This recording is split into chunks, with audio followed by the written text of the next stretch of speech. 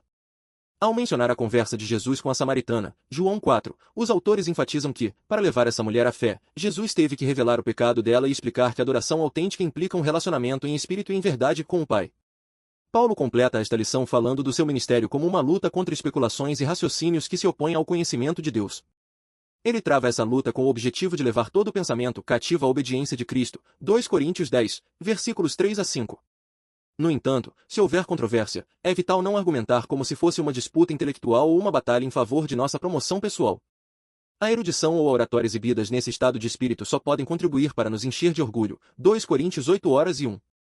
O testemunho da verdade deve ser feito com humildade, dependendo de Cristo e para a glória de Deus. Filipenses 1:9-11, Colossenses 1:9-10. É assim que a teoria e a prática formarão uma combinação eficaz para recomendar o Evangelho. A história da Igreja nos relata que, em certas épocas, a mensagem bíblica era gravemente lacunar ou distorcida. Era preciso homens de coragem, fé e grande apego à palavra para exigir um retorno a uma doutrina e a uma conduta conformes à vontade de Deus. É dessa luta que fala o apóstolo Judas, vê versículo 3. Ao desenvolver este tema, Judas identifica claramente o inimigo no rebanho. Versículo 4. Os falsos doutores não se coíbem de impor os seus costumes, a sua falsa sabedoria e os seus hábitos depravados como se tratasse de uma nova forma de superespiritualidade. Na realidade, eles perseguem seus interesses egoístas e são escravos de seus instintos carnais. Compreendemos, portanto, que para combatê-los, um conhecimento sério da sã doutrina não é supérfluo. Além disso, nunca se deve denegrir a doutrina. Os artigos mais elementares da fé são doutrina e teologia. Esses fundamentos não são privilégio de especialistas, mas assunto de todo crente. De fato, a boa doutrina nos permite ver as coisas como Deus as vê, nos revela a verdadeira natureza do Deus Trino. Pela ação do Espírito, ela nos introduz na intimidade da verdade feita carne e ilumina o sentido da sua obra. Ela nos convence do pecado, da justiça e do julgamento. Ela nos permite compreender as condições e o fim glorioso da salvação em Cristo, ela gera fé. Ao longo de nossa caminhada cristã, ela forja progressivamente nosso entendimento e nos ensina a desviar das armadilhas do inimigo. Hebreus 5:12-14. Mas sejamos cautelosos, os falsos profetas não têm todos o mesmo perfil humano. Alguns acreditam sinceramente que pregam a verdade, embora misturem erros. Outros enganam conscientemente o mundo por sede de poder e lucro. Mas todos representam uma ameaça. Mateus 7:15-19. Os seus frutos, sob a forma de diversos ensinamentos, programas de ação, maneiras de governar as multidões ou de moralidade, devem ser examinados à luz da palavra, e não avaliados pelo grau de simpatia de que gozam. Capítulo 4. Uma cultura do compromisso. A Escritura Sagrada não pode ser destruída, nem desconstruída e remodelada. João 10:35. No entanto, a Igreja apóstata não hesita mais em minar os fundamentos doutrinários e morais que deveriam ser sua força. Ao buscar acomodações com a cultura dominante, ela está pronta para vender doutrinas essenciais, tais como a inspiração e a suficiência da Bíblia, o nascimento virginal do Salvador e sua divindade, a salvação somente em Jesus, somente pela graça e somente pela fé, o retorno pessoal e visível de Cristo à Terra. O fundador do Exército da Salvação, William Booth, de 1878 a 1912, previu que, no final do século XX, muitas igrejas pregariam um cristianismo sem Cristo, um perdão sem arrependimento, uma salvação sem regeneração, sem novo nascimento, a realidade do céu sem a do inferno. É o que se verifica. Em 2008, nos Estados Unidos, 57% dos fiéis de igrejas evangélicas tradicionais acreditavam que várias religiões podiam levar à salvação. Não é um sinal de que, com o incentivo de teólogos liberais ou de profetas falsamente inspirados, já estamos a deslizar pela ladeira da apostasia? Mas todo compromisso é condenável? Não, evidentemente. A vida cotidiana, as relações no casamento, na família, no trabalho e nos negócios públicos são feitas de compromissos que podem ser um sinal de sabedoria. No entanto, buscar compromissos sobre verdades reveladas na palavra, entre elas, as normas bíblicas que estabelecem a instituição da família, é uma atitude inaceitável. Crentes exemplares na Bíblia, como Daniel e seus companheiros, Daniel 1:5-15, 3:14-26, podem nos ajudar a entender que ceder a certas exigências sociais ou culturais é uma questão de bom senso, mas que transigir com as doutrinas imutáveis da palavra não é uma opção para o cristão. O que leva os cristãos a fazerem compromissos errados? Os autores dão 5 razões. O amor ao mundo e a desobediência a Deus. Um conhecimento superficial da palavra. Uma atitude de revolta e arrogância. Uma rejeição de passagens bíblicas que parecem muito duras ou restritas. O desejo de deixar os outros à vontade e agradá-los. Para alguns progressistas, os compromissos assumidos pelos cristãos liberais permitem uma evolução positiva das mentalidades. Esses mestres querem ignorar que, na realidade, essas concessões são um sinal dos tempos sobre o qual Paulo advertiu Timóteo. Porque virá um tempo em que os homens não suportarão mais a sã doutrina, mas, tendo comichão de ouvir coisas agradáveis, darão a si mesmos mestres conforme as suas próprias concupiscências, e desviarão os ouvidos das verdades, e se voltarão para as fábulas. 2 Timóteo 4:3-4. Porque a sã doutrina se tornará insuportável. Entre outras razões, devido ao novo imperativo de muitos cristãos, evite ofender alguém com suas convicções ou com um estilo de vida diferente. Se proclamarmos abertamente que Jesus é o único mediador entre Deus e os homens, que toda a mensagem bíblica é intangível, que o arrependimento e a conversão a Cristo são uma necessidade, que a Bíblia continua sendo a norma da moral sexual, etc., seremos considerados fanáticos sem coração e misantropos. Etc., seremos considerados fanáticos sem coração e misantropos. Os influenciadores liberais e progressistas usam o medo da reprovação pública como arma. Eles se servem disso como alavanca para fazer as igrejas aderirem às suas visões religiosamente corretas. Para vender sua teologia alternativa, eles se apoiam voluntariamente em relatos bíblicos selecionados, como o da mulher adúltera, João 8. Esse episódio é explorado para demonstrar que Jesus não resolvia disputas com base na lei de Moisés. Sua compaixão pelos culpados, eu também não te condeno, implicaria que Jesus havia renunciado a condenar o pecado como tal. No entanto, uma análise séria desse encontro, vai não peques mais, e do contexto, João 7 horas e 7, 15, 18 e 25, demonstra que essas teses são inconsistentes. Foi precisamente porque Cristo, por suas obras e palavras, revelou o pecado dos homens que estes o crucificaram. Cuidemos para não desfigurar a mensagem bíblica sob a influência desses pastores desagradáveis. Sejamos prudentes e realistas. Guardemo-nos de citar as Escrituras para denunciar certos escândalos, minimizando o que elas dizem sobre nossas falhas pessoais ou nossas atitudes culpadas. Não leiamos a palavra permitindo que nossas preferências ou sentimentos nos guiem, em vez de nos submetermos ao Espírito de Deus.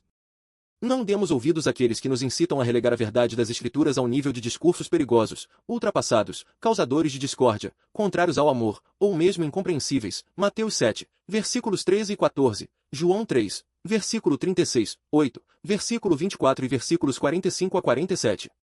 Não se pode dissociar Jesus da sua mensagem.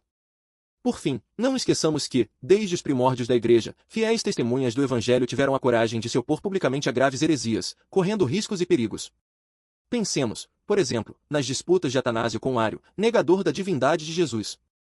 Exasperado porque Atanásio havia inimigo um grande número de adversários, um amigo lhe disse: "O mundo inteiro está contra você." E Atanásio respondeu: "Então Atanásio está contra o mundo." Ou ainda a oposição de Tertuliano contra os cristãos fabricantes de ídolos que alegavam que essa indústria era a única que lhes permitia viver. Então Atanásio está contra o mundo. Ou ainda a oposição de Tertuliano contra os cristãos fabricantes de ídolos que alegavam que essa indústria era a única que lhes permitia viver, ao que Tertuliano respondeu: "Vocês realmente precisam viver."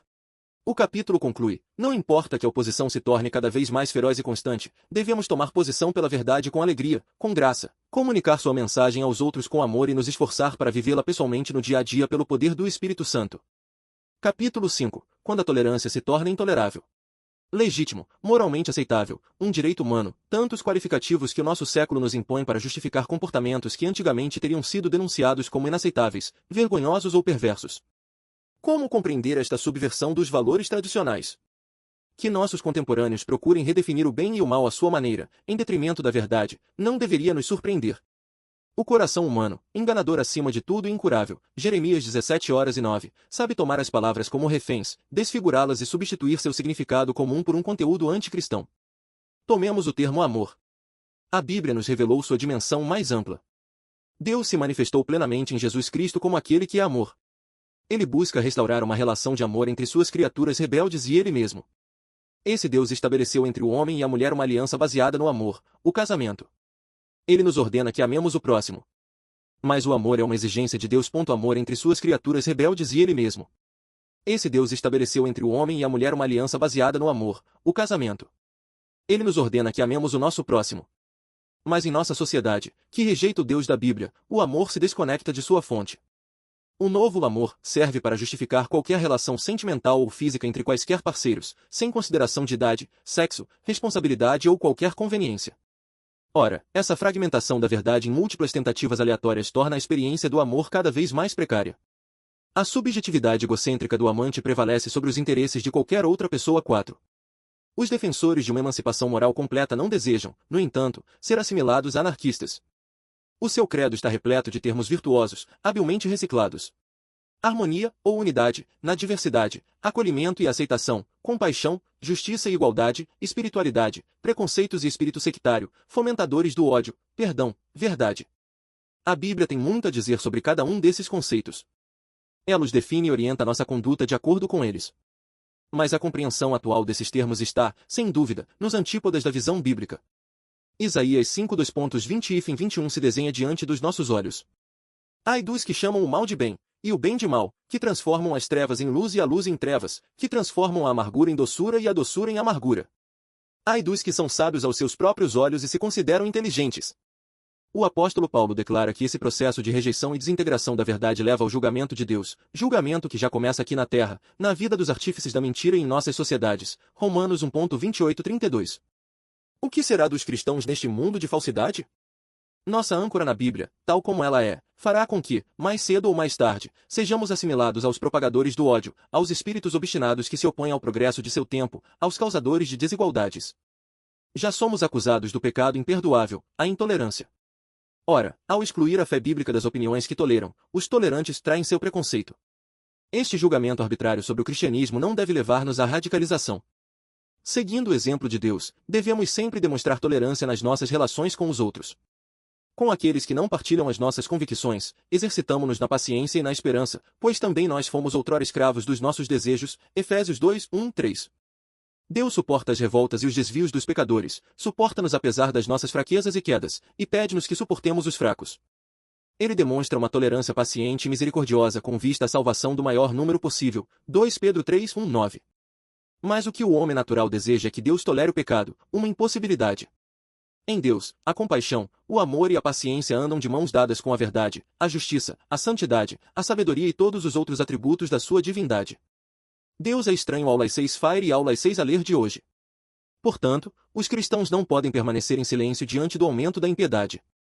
Jesus, em suas cartas às 7 igrejas, elogia o povo de Éfeso por não tolerar os ímpios, Apocalipse 2:2, mas repreende os crentes de Tiatira por tolerarem a falsa profetisa Jezabel, Apocalipse 2:20. Às vezes é necessário se manifestar, com respeito e sem orgulho legalista.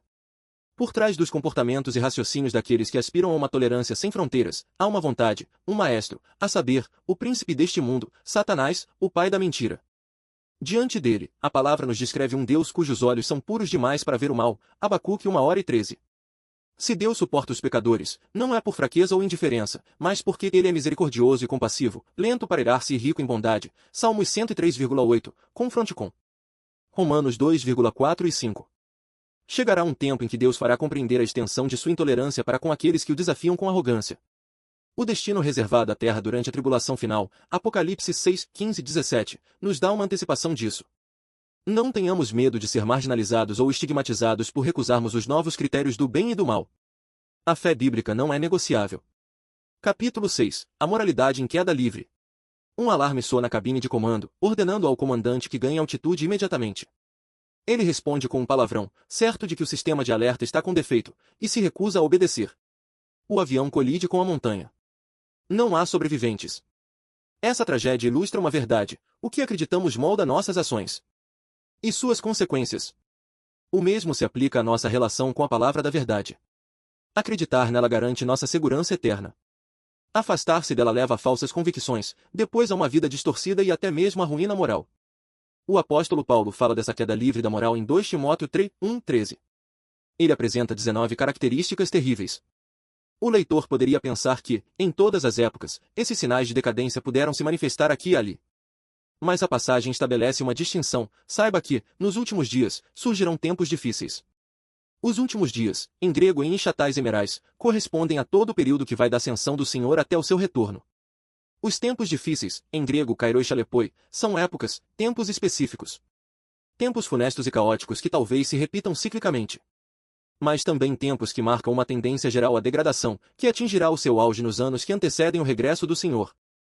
Essas realidades que Timóteo deve considerar com a maior seriedade não dizem respeito apenas ao mundo exterior. Elas ameaçam sobretudo a igreja, porque os pecados do mundo correm o risco de se tornar seus pecados. O contexto indica, de fato, que os homens em questão professam Deus e mantiveram uma forma de piedade, mesmo que neguem o que é a sua força. Eles encarnam um cristianismo que se tornou hipócrita. Que sua religiosidade tenha mantido uma bela liturgia ou se expresse por meio de uma exuberância barulhenta, eles não conhecem mais o poder transformador do Evangelho. No topo da lista desse pseudo-cristianismo estão os homens que se amam a si mesmos, grego antropoi philautoi, fechados em si mesmos, preocupados consigo mesmos, autossuficientes. O seu narcisismo é a fonte poluída de onde brotam todas as formas de má conduta, incluindo o hedonismo idólatra daqueles que valorizam o prazer em vez, grego malon, em vez de amar a Deus. O autor do livro conclui assim esta seção. O que aprendemos com esta passagem é que, durante os últimos dias, haverá para a igreja tempos de apostasia moral particularmente graves e terríveis. A corrente geral e a trajetória do mundo levarão a igreja professante a uma decadência e um abandono cada vez piores. Como chegaremos a tal marasmo? Uma anedota nos ajudará a compreender.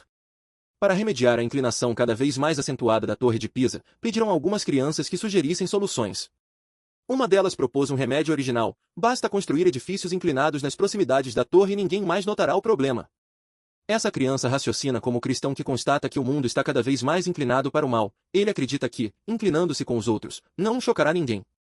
Essa estratégia não se traduz necessariamente em uma rejeição maciça da Bíblia, mas sim pelo abandono de normas de conduta claras, por uma moral que se adapta complacentemente às circunstâncias, pela escolha do que é mais gratificante. Na prática, esse cristão se junta às fileiras dos homens sem Deus, aos olhos dos quais tudo o que escolhem parece puro. Provérbios 16:2 e 25, 21 versículo 2, 30 versículo 12. Já chegou o tempo em que comunidades cristãs seguem docilmente o mundo em todas as novas normas em matéria de sexualidade, confusão de gêneros, eutanásia, aborto, etc. Tal desvio não é surpreendente. A imoralidade da apostasia não é ela própria o resultado do abandono da sã doutrina? E, concretamente, esse abandono acabará por se transformar em rebelião contra Deus e contra o seu Filho, uma vez que a apostasia estenderá o tapete vermelho ao anticristo que está por vir. É por isso que o apóstolo Paulo, na mesma epístola, 2 Timóteo 3:14 e 17, tem o cuidado de lembrar ao seu filho espiritual que, aconteça o que acontecer, Deus e a palavra não mudam. Os critérios não mudam. A salvação é possível para aqueles que se apegam ao ensino divino e o praticam. A palavra é ao mesmo tempo alimento e armadura para aqueles que se sentem vulneráveis. Por 4 vezes, Paulo tranquiliza o jovem Timóteo.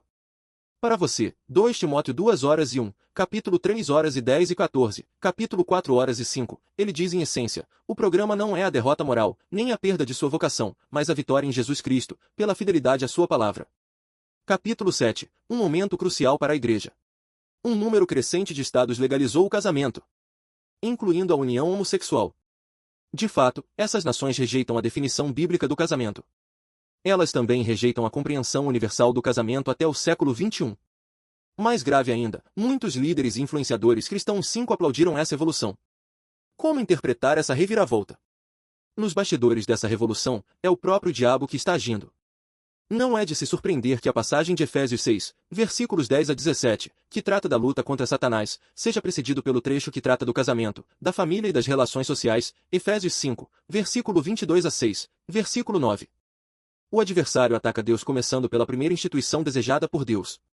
A onda homossexual é galvanizada pela energia frenética do destruidor. A Bíblia não é mais ensinada como uma revelação totalmente confiável e relevante dada por Deus. Ela alcançou o status de relíquia. Charles Smith lamenta: enquanto a grande maioria dos jovens americanos se declara cristã, sua linguagem e, consequentemente, seu conhecimento pessoal da Trindade, da santidade, do pecado, da graça, da justificação, da santificação, da igreja, da ceia, do céu e do inferno, parece ser suplantado pela linguagem da felicidade, da gentileza e de uma recompensa celestial merecida. Um número crescente de cristãos está paralisado pelos compromissos e pela covardia. A reprovação semeada pelos lobbies homossexuais contra a visão cristã do mundo está a surtir efeito: cala-se, tolera-se. Para estas 3 causas, 3 remédios: enfrentar os desafios com fé, voltar à palavra na sua totalidade, ousar dizer a verdade àqueles que a contestam.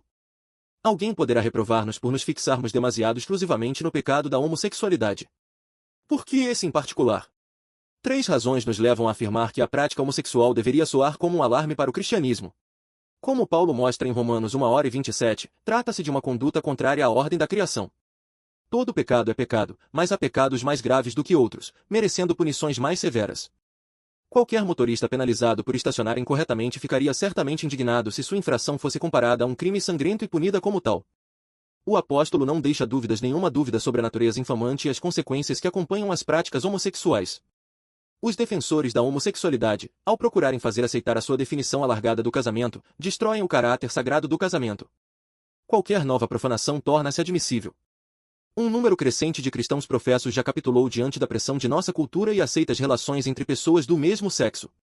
Para não nos deixarmos submergir pelo medo da rejeição, pela acusação incessante de homofobia ou intolerância, é vital estar convencido de que a Bíblia ensina claramente que a homossexualidade praticada é um pecado. 4 grupos de versículos atestam isso. Gênesis 19, 1-13, Judas 7, a punição pelos pecados de Sodoma. Entre esses pecados, não há dúvida de que a homossexualidade reivindicada é o mais evidente.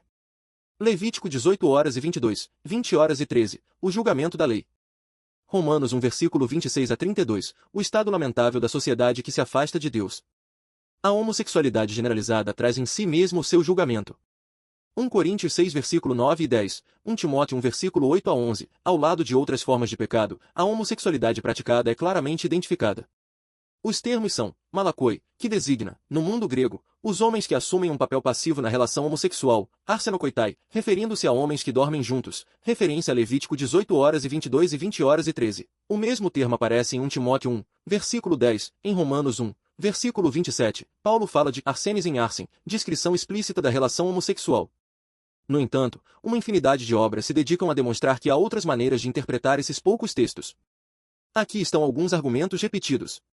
Se nos amamos de verdade, não há nada de errado. Respondemos que o sentimento amoroso não é o único critério que justifica uma relação. E se alguém ama vários parceiros ao mesmo tempo? Ou um animal? Ou uma criança que parece amá-lo também? Ou uma pessoa casada com outra? O sentimento amoroso deve estar de acordo com a ordem do Criador para ser autêntico. Todos devem ter os mesmos direitos. Resposta: não se pode lutar contra a discriminação e reivindicar justiça se se busca obter um direito que Deus não concedeu.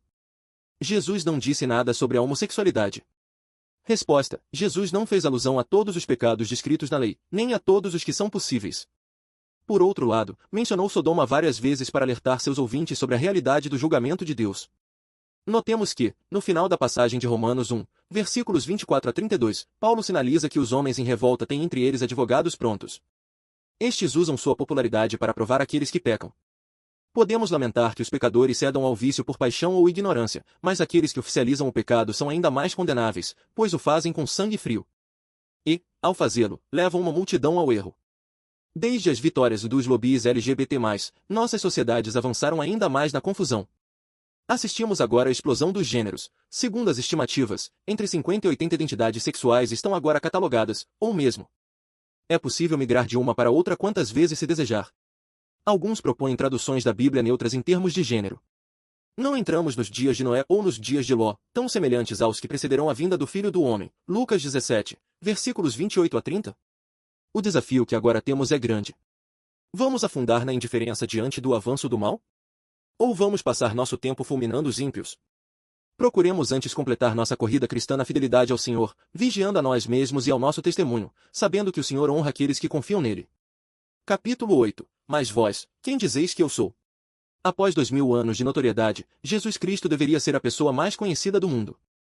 No entanto, reina a confusão sobre sua verdadeira identidade, mesmo em ambientes cristãos. Em vez de se perguntar, quem é Jesus Cristo, o homem pós-moderno se pergunta, quem é Jesus Cristo para mim? Essa abordagem relativista explica por que multidões se contentam em reinventar, com base em um conhecimento bíblico lacunar ou seletivo, um Jesus feito sob medida, compatível com sua bagagem conceitual e sua sensibilidade. Talvez seja um Jesus que parece um cara legal, tranquilo e descontraído. Ele repete cenas clássicas dos evangelhos, multiplicação dos pães, curas, defende os direitos dos pobres, o clima e o meio ambiente. Seus discípulos são encarregados de cuidar bem do planeta. Ele se limita aos rudimentos da teologia, mas tem uma queda pela liturgia tradicional. Ou então, um Jesus promotor da igualdade absoluta. Ele não gosta da leitura literal da Bíblia, porque algumas passagens enfatizam demais as diferenças entre homem e mulher ou o casamento tradicional. Ele não gosta de julgamentos em preto e branco. Ele prefere o amor e a inclusão, a aceitação de todos. Ele diz a todos, venham a mim como vocês querem ser. Este Jesus, no entanto, será duro com aqueles que persistem em levar a Bíblia ao pé da letra, acusando-os de não entender nada sobre o amor. Ou ainda um Jesus patriota que mistura incessantemente fé e política. Ele recomendará de bom grado os valores tradicionais e se alegrará com a prosperidade econômica. Ele apoiará o exército e exaltará sua nação, o novo povo escolhido. A salvação eterna dos indivíduos será apenas uma questão secundária para ele. Esses Jesus recuperados por diversos movimentos mantêm alguns elementos do modelo original, mas contribuem para moldar representações do Salvador infiéis às Escrituras, caricaturas. Ora, não precisamos de uma nova perspectiva sobre Jesus. Para encontrá-lo, a Bíblia nos basta, desde que a leiamos com integridade e integralmente. Diante da imagem edulcorada de um Jesus todo amor e indulgência, retomemos, por exemplo, os primeiros capítulos do Apocalipse. Quem não ficaria impressionado com a revelação de um Jesus majestoso, poderoso, santo, cujo olhar penetra até os recantos mais secretos das 7 igrejas? Mesmo nos evangelhos, Jesus, embora manifestando claramente sua bondade e paciência, não pode ser reduzido a um filantropo ingênuo. Jesus não confiava neles, porque conhecia todos eles. Ele sabia por si mesmo o que havia no homem, João 2, versículos 23 a 25. Sim, nosso espírito humano é propenso ao erro, sejamos já cristãos ou não.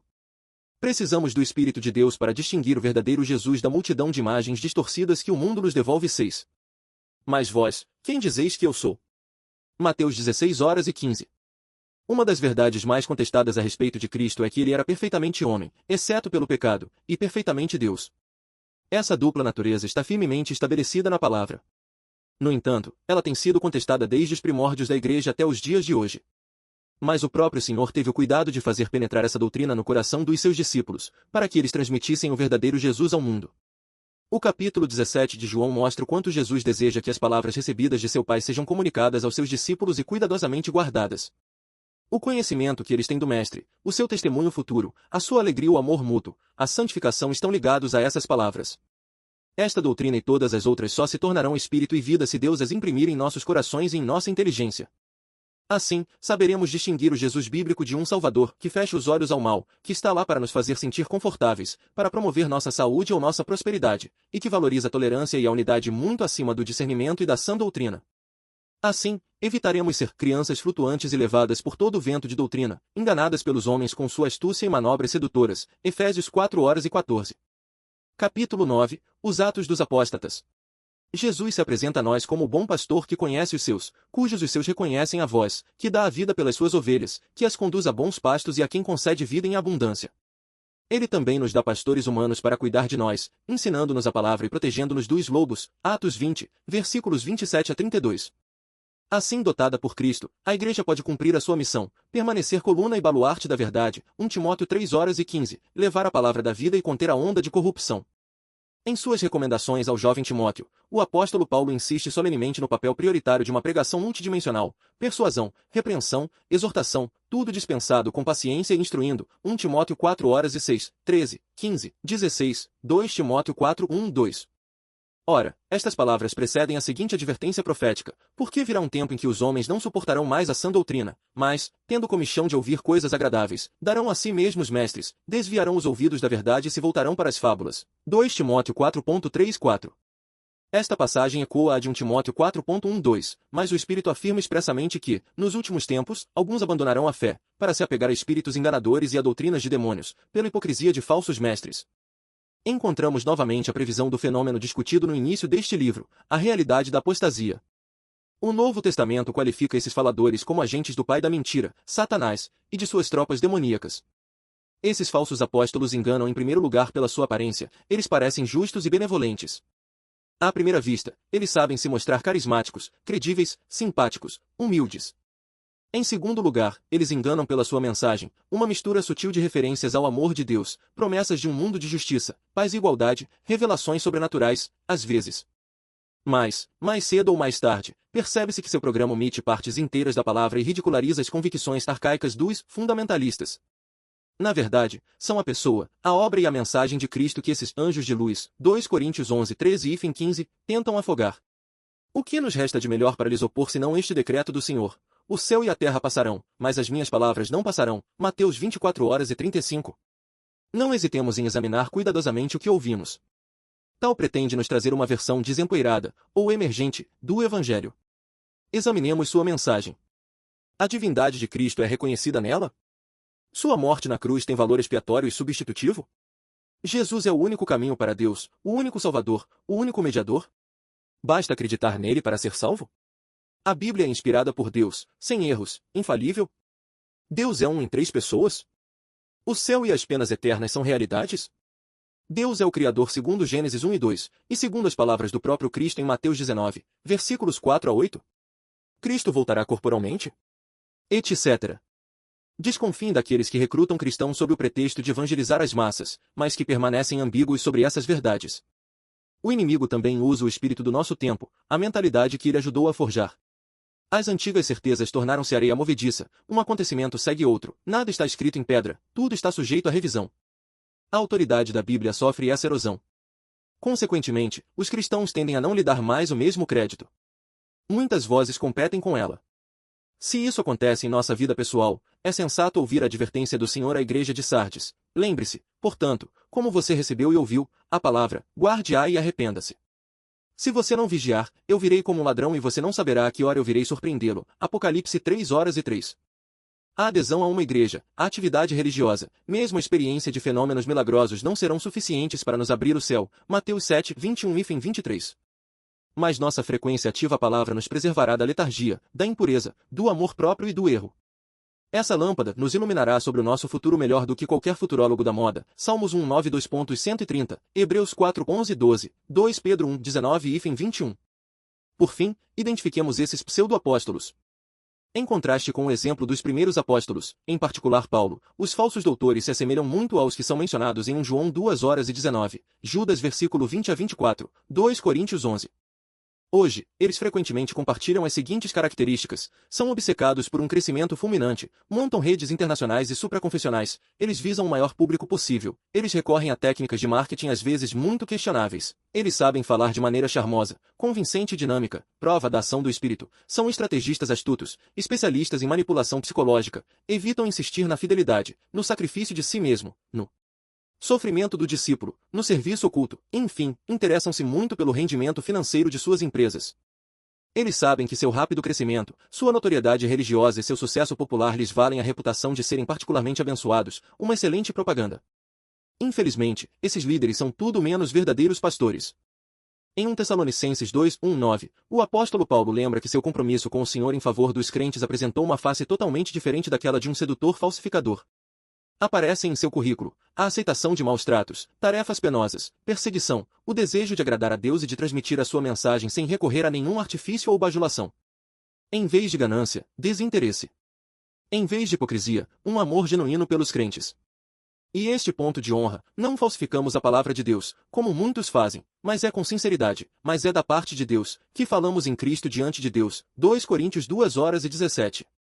Que possamos, no espírito do grande apóstolo, servir assim ao Senhor que nos redimiu com seu sangue e nos ofereceu a salvação gratuitamente.